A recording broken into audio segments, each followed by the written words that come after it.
Hello, what up guys, how you doing? It is Lasty here. Welcome today to a new episode of the FIFA 20 Ultimate Team Road to Glory, episode number 169. Today's episode is going to feature some SBCs, a little change to the squad for objective reasons, and then, well, that's probably about it, I think. Yeah, lots of SBCs and stuff. If you do enjoy, do me a favour today. Hit me with a thumbs up button. I'd really appreciate it. We're aiming for 2,000 likes. If you can make that happen, you'll make my day. And of course, subscribe to the channel if you are new. Click the little notification bell and let me know in the comment section if you are a member of the Noti Gang. So we start today's episode out with a Shapeshifters challenge. This was a really good SBC. So if it's still there, I hope you guys do it. And if it isn't still there, I hope you did it to begin with. Because, you know, it's 50k pack for like a 76 rated squad.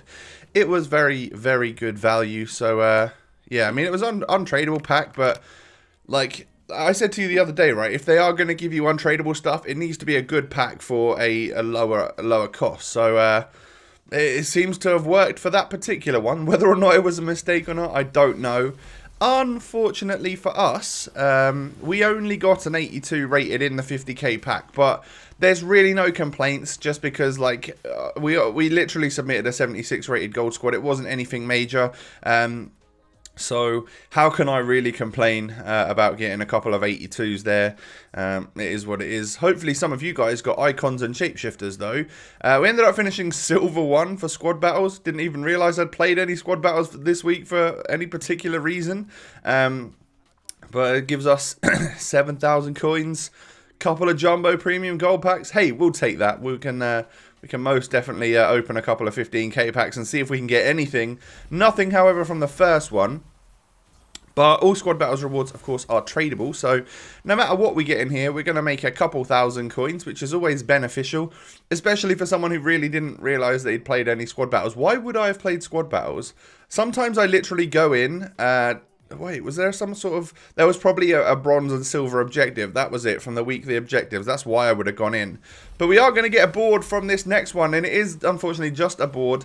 But hey, it's a Jumbo Premium Gold Pack. You don't normally get anything in those. It's going to be Ilaramendi.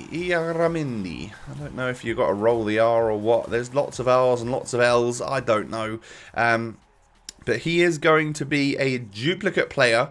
We can get rid of all the contracts and like the useless players that are never really going to be worth anything.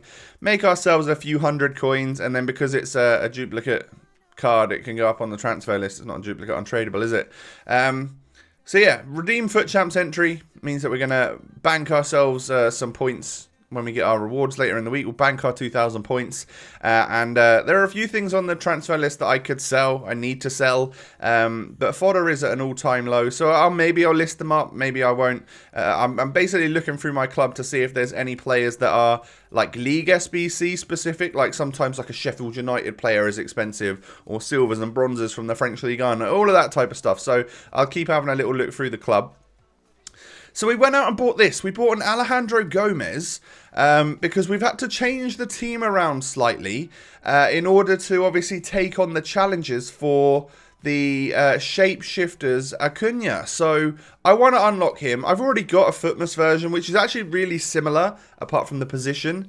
So it's not going to be a huge upgrade, but I kind of want the card. So we will go for it. I know it's quite a lot of wins. It's 10 wins while scoring a goal with an Argentine. That bit is going to grate a little bit. No, there's no doubt about it. But this is the team that we've put together to go into our rivals matches with. So obviously, I already own a Lautaro Martinez untradeable team of the group stage or whatever, and it's a cool looking card design. He got a little upgrade, so it'll be nice to use him. And then we've bought Alejandro Gomez just as a cheap but like super agile meta type of player that could work for me. And of course, he's Argentine, which is something we really need to score our goals with. So that's the squad that I put together. Next up, what I did was complete a bunch of... So I used just the untradables from my club to complete a bunch of these 81 plus double upgrades. These have always been Well, I say they've always been super kind. They haven't always been super kind to me. I remember I completed about 20 of them for about 200,000 coins and ended up not really making any money back from that for future stars or headliners, whatever it was. But EA, not only did they just drop these ones, they also dropped the 80 plus player pick, I think it is. So it costs 1 layer less and 5 chemistry less in the SBC itself. But instead of getting 2 players that are guaranteed 81 and above, you get 1 player that is guaranteed 80 plus above, but then there'll be 3 of them pop up on the screen as a player pick. So I guess it increases your odds of getting a higher rated player, maybe. I don't know how it works, but they personally have been pretty terrible for me. So we end up getting a blue walkout here. It could be literally anything though, couldn't it? It's going to end up being Axel Witsel, which I'll actually take. You know, that's a fairly high rated fodder card, considering we got a Felipe Anderson earlier as well. Like, what we're doing with these is there's been nothing to really use my untradeable low rated gold players on, rare or non-rare, and there's still nothing to use the non-rares in. So I had quite a few, like I had enough to make like 7 or 8. Oh, by the way, this is why I don't do the 80 plus player picks, because the 82 rated that I already got, well, I already own, so that's brilliant. Yeah, they're not as good for me. Some people prefer them, but I just prefer the guaranteed ones, you know? The 81 plus double, they're my favourite. So, essentially, we get a team of the week in this one. Essentially, what was I saying? I've literally lost train of thought. Damn it. That is annoying. Oh, no, yeah, fodder. So we started building up fodder again. We obviously got that 89 rated Allison. We've got an 84 rated Felipe Anderson. We've just got ourselves an 83 in form and an 85 in Axel Witsel. So, like, we're actually starting to bubble up again in terms of some fodder players. And it's because because these upgrades come out and I can just use those completely useless, untradeable, low-rated golds. I mean, they're not completely useless if we get like a marquee matchups comes out, or a UEFA marquee matchups, of course, and stuff like that, or little challenge SBCs. But what I haven't done is actually sell any of my tradable players in the club yet. So we'd actually started to build up a fair amount of players again. I guess from doing the Neymar SBC, there were lots of player packs and stuff, and even if they weren't good, they start to, you know, increase the level of players that you've got in your club. So we've got some stuff that we could sell if they go up in price, and like I said, I'll keep checking on that. And then, well, we've also, it allows us to go and do a few upgrades. It's not allowing us to go crazy, and I think that I do need to start working on trying to get my coin balance up a little bit. We're down at 9k after buying that Alejandro Gomez, so it's going to be a tough ask, because like in my head, I need to try and get up to like a couple 100,000 coins again. I don't know how we're going to do that. Because if I don't want to use Osimhen, then I kind of need to get like Acuna back or something, who would be an interesting player to get back into the team. But it does cost a couple 100,000 coins. I'm just not really there, am I? So who knows what we're going to have for this weekend's Weekend League? I have no idea. It's all going to be reliant on what we get in terms of rewards. So this is the first team that I come up against in Rivals today. Someone that is clearly not doing the objectives. He is just going to sweat it out. But you know what? I think he actually brought an Aguero on. So maybe he was just using his main team and subbing on Aguero. But we actually get ourselves a finesse shot goal with Alejandro Gomez after 4 minutes. So that's score with an Argentine, hopefully in a win. And also get a finesse shot with an Argentine, either in a Rivals match or a Squad Battles match. So we're reducing the amount of squad battles that we're going to have to play by getting this done in Rivals, which I absolutely love, by the way. If people want to do the objectives in Rivals, let them do it in Rivals rather than squad battles. The next step is to also let people do it in the Weekend League, I think, because I mean, I just think that might be, you know, quite good as well. If people want to adjust their team, make it a little bit harder for themselves, but maybe get some objectives done in the meantime when they're definitely playing 20 to 30 games. I say let them do it, you know. However, I wonder how that would skew with all the Weekend League, like, not rewards, but the Weekend League finishes and stuff. How many people would get lower ranks because they did that, and in turn it would push some other guys into higher ranks because they get a win against a an objective squad when they're using their full meta team. It's an interesting one. What do you guys think about that? Let me know. Should you be able to do objectives in the weekend league as well? I'm curious. So we go 3-0 up here, and that is going to be enough to force a rage quit. So that's good, because that's 1 out of 9, 1 out of 10 should I say, on the Argentine wins. Right off the bat, 37 minutes of game time played, and we've got that part done. Lovely stuff. In terms of where we're sitting in like skill points, rivals, ranks, whatever you want to call it, we're chilling around that 1500 skill rating. So that's the highest I've been in a while. If we get one more win here, it will take me into Division 3 again. We got 1500 XP for that, and that is going to take us over a level up to level 25. And we also, because we got some assists with Serie A players, we've unlocked the base level Zaniolo. Don't care. I'm not going for the next one even. I don't think he was worth that grind. Absolutely not. But what it does do is it gives us 1 out of 3 for the world-class composure. What else did we get from that? Was it just simply... Oh no, we got 1 out of 2 for assisting with midfielders, and then of course 1 out of 10 for, you know, actually getting the wins with the Argentine players. One thing I didn't realize there is that when I looked at that, it says the driven goals one, the driven shot one, it is for players that are from Liga NOS. So I was wondering why I keep seeing people using like their Balassi and stuff. I'm like, just use your Argentine and score a low driven with them. But it's score low driven shots with players from the Liga NOS. I didn't realise that until afterwards. So we have a new celebration for the club. We've got the flex, and it does look really cool. The player like face animation is really animated. So we come up against this guy, and yeah, it still hasn't clicked to me at this point when I was playing it, that why has he got like Liga NOS players? Just use Argentines. What are you doing?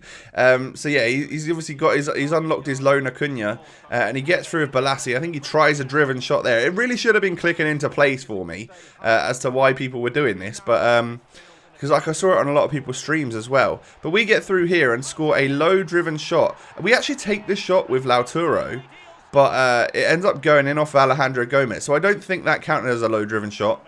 At the time, I thought would count, but obviously it needs to be a Liga NOS player. Again, I do another low-driven shot, this time with Ryan Kent. Come on, Tom. Figure it out, mate. So we're going to spend this whole game doing stuff like this, you know, being a complete and utter idiot. But we get in here and take the strike with Lautaro. Unfortunately, doesn't work out for us. We then pick the ball up here.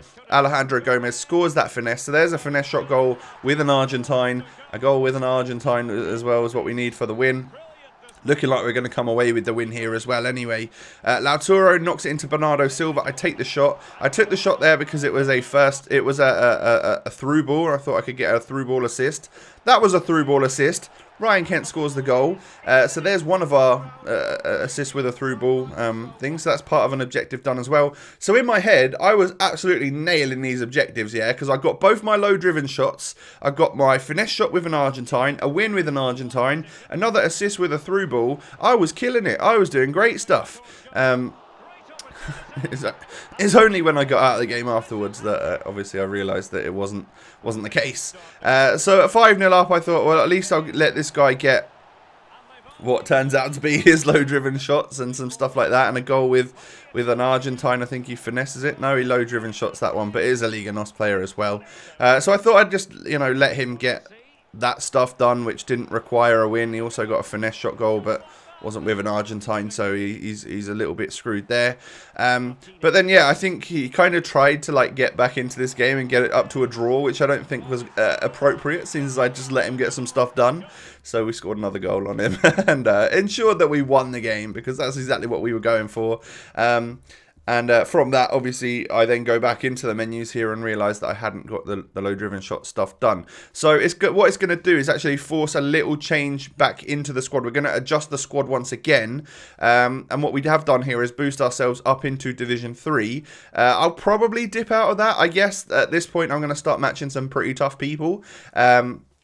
If I stay in this part up until Thursday, then I would get Div 3 rewards next week. But I also have to play more games here this week to even get into rank 2 for Div 4. So the chances of me slipping back down into Div 4 are probably quite high. We'll see what happens though. Obviously I've got to try and go for wins. So if that happens and I stay in Div 3, then all the better for our rewards next week. So as you can see, 2 finesse shot goals, none out of 0 out of 2 for driven to score. And at this point it clicks for Lasty. What an absolute moron he is. God, jeez. We get 1 out of 3 for the assists with through balls, and then, of course, we are 2 out of 10 for winning with Argentine scorers. We actually got all of the Week 4 gold rival stuff done without even thinking about it. So there's just a squad battles one left, so really happy with that. I didn't even think about what they were. So we've done very well to get that done. I'll definitely take that because last week's gold objectives were pretty awful, pretty abysmal, to be honest. So yeah, they were like, have 17 leagues in your starting 11, and nobody wants to do that. So to have it like, you know, assist with a through ball or score a low driven shot in rivals made me get some XP nice and quick. So because I got a duplicate Joe Gomez, I decided to shove him in there for another player pick. I thought I'd test the waters again with the player picks.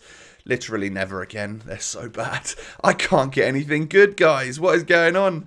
And yeah, the team is going to have to change a little bit just because I need to overload it a little bit with League and NOS players to get my low-driven shot goals. So it's going to change from this to this. So essentially using pretty much the same players. I'm going to have to substitute out Guardiola and Hateboer, the right mid and the centre mid there, for, I think, 1 centre midfielder, so Atal, and then 1 more attacking player, so Bernardo Silva, and then we'll pretty much have the same team as what we've been using, just with a Balassi up top, with Lautaro, and then Alejandro Gomez at cam. What that's going to enable me to do is obviously then try and get that goal with Balassi, the low-driven shot goals in rivals, so I just need to make that happen as well, as a part of the overall objectives. The team, though, looks just as solid, I think. We're just spreading out stuff to make the objectives a little bit more attainable for us as we just play our normal games. So yeah, guys, do me a favor, hit me with a thumbs up at the end of this episode. I'd really appreciate it. We are aiming for 2,000 likes. Why don't you go ahead and follow me on Twitter and Instagram? The links are down below. And of course, you can subscribe to the channel if you're new as well. That would be awesome. Now that all is said and done, I hope you guys have an absolutely wonderful day. I will catch you tomorrow with another episode. Peace.